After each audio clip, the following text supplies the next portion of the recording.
Bonjour à tous, petit tour de France des manifestations.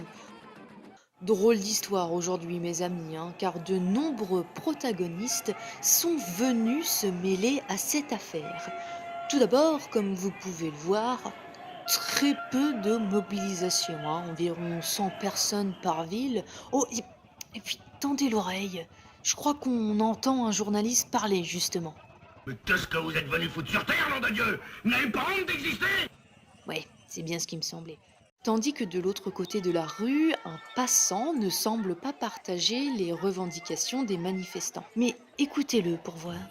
Obéis. Reste endormi. Obéis. Ne conteste pas les ordres.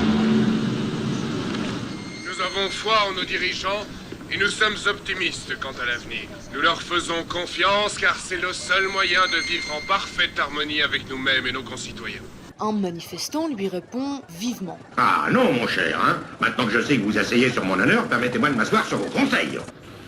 Maintenant, il a perdu son emploi. Ça vaut mieux que de perdre la vie. Échange incroyable mes amis, mais s'il y en a bien un qui a son mot à dire, c'est Papy Gabin, de l'autre côté de la rue. Quand j'ai une drôle d'époque, je minimise. En réalité, nous assistons au triomphe de la subversion, au renversement des valeurs. Mais dites-vous bien, messieurs, que la subversion ne date pas d'hier. Mais assez de tout ça, assez. Et profitons de quelques moments pour regarder la foule.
N'oublions pas que la gouvernance licencie du personnel soignant pour employer des personnes qui font des travaux d'intérêt généraux.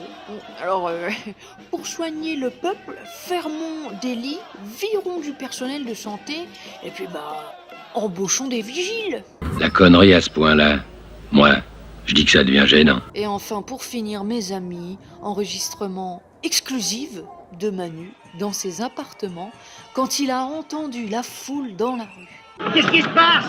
Les villageois, monseigneur, ils vous acclament.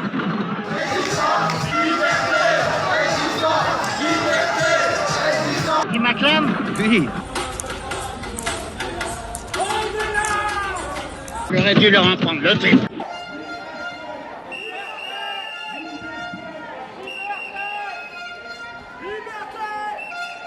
Et surtout, n'oubliez pas...